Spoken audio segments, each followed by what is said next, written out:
कारण मी काय अजून तेवढा मोठा नाही या सगळ्या विषयांवर बोलण्या इतका.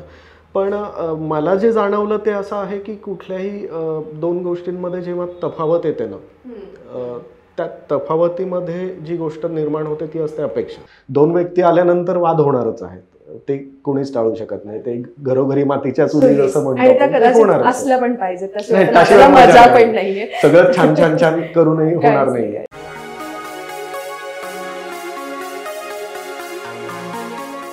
नमस्कार, कोर्टशिपच्या या सिरीजमध्ये पुन्हा एकदा तुमच्या सगळ्यांचं मनापासून स्वागत. आज चिदविलासशी आपण एका महत्त्वाच्या मुद्द्यावरती गप्पा मारणार आहोत. चिदविलास, तू मागच्या एपिसोडमध्ये बोलताना म्हटला होतास अपेक्षा हे एक सगळ्यात महत्त्वाचं कारण आहे. तुला काय वाटतं, अपेक्षा काय, म्हणजे काय पद्धतीने, काय दृष्टिकोनात? हे बघ, कुठल्याही म्हणजे मागच्या एपिसोडमध्ये आपण जसं म्हणालो की डिवोर्स घेऊन टाकू हे एकदम सोपं वाक्य झालंय. तर मुळात या सगळ्याची सुरुवात कुठून होते, तर एकमेकांकडून असणाऱ्या अपेक्षांची. मग याने माझ्यासाठी हे केलं नाही, तिने माझ्यासाठी असं केलं नाही, मग माझी काही किंमतच नाहीये का, किंवा माझं काही समजतच नाहीये त्याला, किंवा तो माझ्याकडे दुर्लक्षच करतोय, ती माझ्याकडे लक्षच देत नाहीये. हे या सगळ्या गोष्टी हीच अशीच वाक्य असतात साधारणपणे. म्हणजे कुठल्याही भांडणांची म्हणजे कोणत्याही भांडणांची सुरुवात, वादांची सुरुवात किंवा त्यात घडणाऱ्या गोष्टी याच्या अवतीभोवतीच फिरत असतात. म्हणजे स्वाभाविक या एक अपेक्षाच असतात की त्या व्यक्तीने माझ्यासाठी हे करावं, समोरच्या व्यक्तीने माझ्यासोबत असं करावं. त्यामुळे डिवोर्सची प्रक्रिया सुरू होण्याचं सगळ्यात पहिलं कारण हे इथंच सुरू होतं की एकमेकांबाबतच्या असणाऱ्या अपेक्षा या कुठेतरी पूर्ण होत नाहीयेत. आणि मग त्या अपेक्षा पूर्ण करण्यासाठी काही प्रयत्न केले जातात, तरीही होत नाहीये, मग घडत नाहीये काही. आणि मग कुठेतरी ते सॅच्युरेशन येऊन मग त्यानंतर आपण हा निर्णय कुठेतरी डोळ्यासमोर येतो की आता बास झालं, आता थांबूया, आता नको, आता वेगळे होऊ, आमचं आयुष्य चांगलं करू शकतो आमचं आम्ही, याची गरज नाहीये मला आयुष्यात, हे सगळं त्यामध्ये घडतं. एक्झॅक्टली. तर त्यामुळे मग डिवोर्सची म्हणजे या सगळ्या ह्याची प्रक्रिया जी सुरू होते ती विचारांची सगळी सुरुवात जी होते ती तिथून होते की अपेक्षा हे त्यामुळे सगळ्यात महत्वाचा पाया म्हणू शकतो या सगळ्या समस्यांचा, असं मला वाटतं. पण मग अपेक्षा म्हणजे नक्की काय तुझ्या दृष्टिकोनात? आता हा एक खूप म्हणजे मोठा विषय आहे तसं. पण मी म्हणजे कोर्टशिपमध्ये ते लिहिण्याचा प्रयत्न केलाय मला जसं जमेल तसं, कारण मी काय अजून तेवढा मोठा नाही या सगळ्या विषयांवर बोलण्या इतका. पण मला जे जाणवलं ते असं आहे की कुठल्याही दोन गोष्टींमध्ये जेव्हा तफावत येते ना, त्या तफावतीमध्ये जी गोष्ट निर्माण होते ती असते अपेक्षा. म्हणजे उदाहरण घ्यायचं झालं तर बघ की दोन व्यक्तींमध्ये कुठल्याही आवडीनिवडी आहेत समजा. सो स्वाभाविकच दोन व्यक्ती सारख्या नसणार आहेत, त्यांची कुटुंब सारखी नसणार आहेत, किंवा अवतीभोवतीचे वातावरण, पार्श्वभूमी हे सारखं नसणार आहे. सो ती तफावत आहे, प्रत्येकामध्ये असणार आहे ती तफावत. पण ती तफावत ओळखता येणं खूप महत्वाचं असतं. म्हणजे कोर्टशिप मधलं माझं ते वाक्य आहे की जिथे तफावत येते तिथे अपेक्षा जन्म घेते. फक्त ती, आणि खरंच थँक्यू. तर फक्त ती तफावत नीट ओळखता आली पाहिजे, कारण म्हणजे ती तफावत समजली ना तरी मग त्या अपेक्षा काय येणार आहे. कारण अपेक्षा येणं म्हणजे अपेक्षा निर्माण होणं आपण थांबवू शकत नाही. कुठल्याही व्यक्ती म्हणजे कुठेही काम करत असताना असू दे, नात्यामध्ये असू दे, कुठल्याही मैत्रीमध्ये असू दे, इतर काही ठिकाणी असू दे, कुठेही शेवटी दोन व्यक्ती, दोन किंवा एकापेक्षा जास्त व्यक्ती जिथं एकत्र येतात तिथं कुठेतरी या अपेक्षा सुरू होतात की या माणसाने मला सपोर्ट करावा, या माणसाने माझ्यासोबत असावं, किंवा अरे तो वेळ दिला पाहिजे, असं छोट्या छोट्या गोष्टी सुरू होतात. पण मी जसं म्हणालो की ती तफावत कुठे आहे ही नीट जर आपण ओळखू शकलो, विशेषतः नात्यामध्ये, तर दोन व्यक्ती जेव्हा एकत्र येतात तेव्हा कोणत्या कोणत्या गोष्टीमध्ये तफावत आहे आणि कुठे अपेक्षा निर्माण होऊ शकतात हे ज्या माणसाला कळतं तो माणूस मग ते नातं खूप छान पद्धतीने हँडल करू शकतो. म्हणजे हे पूर्वापार आपल्याकडे आहे की आपण म्हणजे जर अशा काही छान नात्यांकडे आपण जर बघितलं आपल्या अवतीभोवती असणार आहे की दोघं जण खूप छान आहेत, वाद होतात, भांडणं होतात, सगळं होतात, पण ते दोघं व्यवस्थित आहेत एकमेकांसोबत, किंवा कधी असे टोकाच्या निर्णयाला गेलेले नाहीत. कारण दोन व्यक्ती आल्यानंतर वाद होणारच आहेत, ते कोणीच टाळू शकत नाही. ते घरोघरी मातीच्या चुली जसं म्हणतो होणार, सगळं छान छान छान करूनही होणार नाहीये.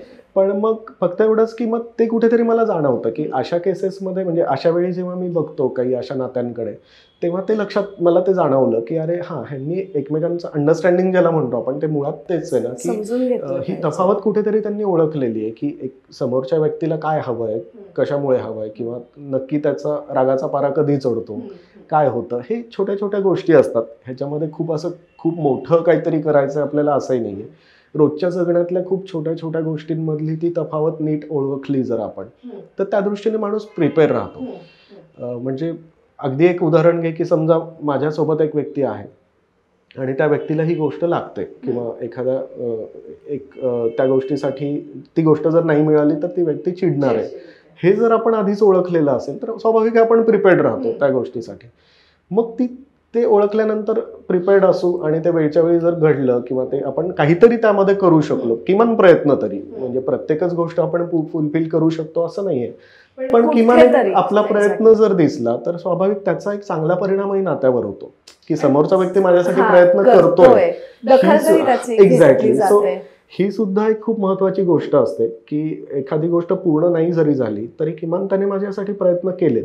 ही जाणीव एकमेकांमध्ये जागी राहणं हेही खूप महत्वाचं असतं. आणि त्यामुळे मग अपेक्षा ही ती गोष्ट असते की तफावत जिथे आहे ती तफावत ओळखणं आणि त्यामधून निर्माण होणारी जी अपेक्षा आहे ती वेळीच फुलफिल करणं. मला असं वाटतं की हा एक सगळ्यात महत्वाचा पाया आहे या सगळ्या गोष्टीचा. तू आता म्हणताना अपेक्षांविषयी बोललास तर मग ती अपेक्षा आणि त्यातली ती तफावत आपण म्हणजे नात्यांमध्ये कुठल्याही ती जाणवून घेतली पाहिजे. पण मला असं वाटतं की ती अपेक्षा फक्त एकाची किंवा त्या दोघांच्या पुरती मर्यादित नाही. नक्कीच. कारण त्याच्या भोवती अनेक पैलू गुंफले जातात त्या अपेक्षा. बरोबर. मी आधीच्याही ह्याच्यात जसं म्हणालो आपण की शेवटी एकापेक्षा जास्त व्यक्ती जिथं येतात, दुसरा व्यक्ती जिथं येतो तिथे अपेक्षा ही गोष्ट सुरू होते.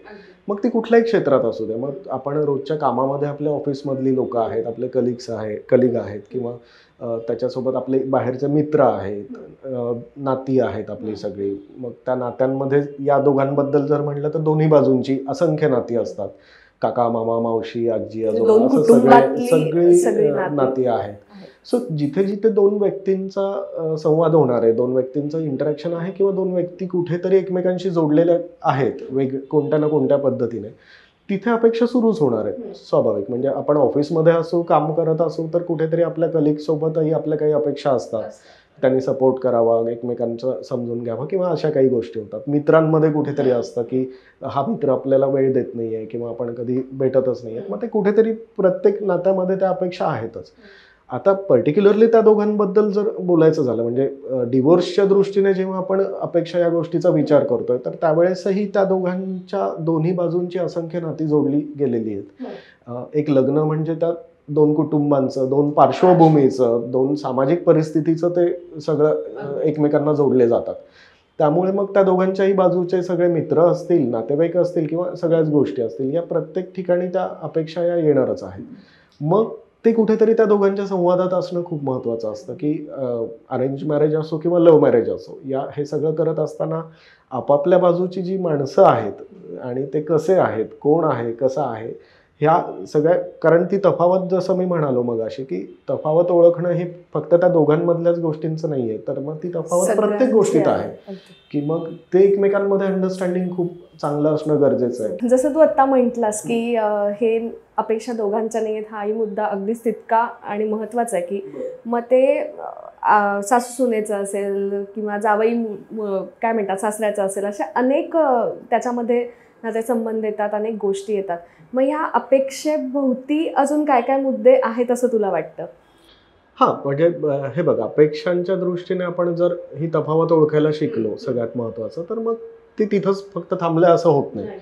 तर स्वाभाविकच ती गोष्ट आपल्याला एक प्लॅन ऑफ ऍक्शन तयार करून देते असं आपण म्हणू शकतो की एकदा ही गोष्ट माहिती आहे ना मला की मग त्याच्यानंतर आपण काय काय करायचं हे लक्षात येतं किंवा काय काय केलं पाहिजे किंवा कुठल्या मुद्द्यांकडे लक्ष दिलं पाहिजे हे महत्वाचं आहे. जसं की बघण्याचा दृष्टिकोन आपला त्याच्यामध्ये ठरू शकतो. त्याच्यावरती मग एकदा ती तफावत समजली, अपेक्षा लक्षात आल्या काय आहेत ते, की मग त्यानुसार काय करायचंय. मग त्याच्यात एकमेकांना वेळ देणं असू शकतं, एकमेकांशी संवाद चांगला ठेवणं असू शकतं, एकमेकांच्या गरजा समजून घेणं खूप महत्त्वाचं असू शकतं किंवा एकमेकांसाठी काय प्रयत्न करायचे आहेत हेही खूप महत्वाचं असू शकतं, की ज्याच्यामध्ये किंवा एकमेकांना गृहीत धरायचं नाहीये.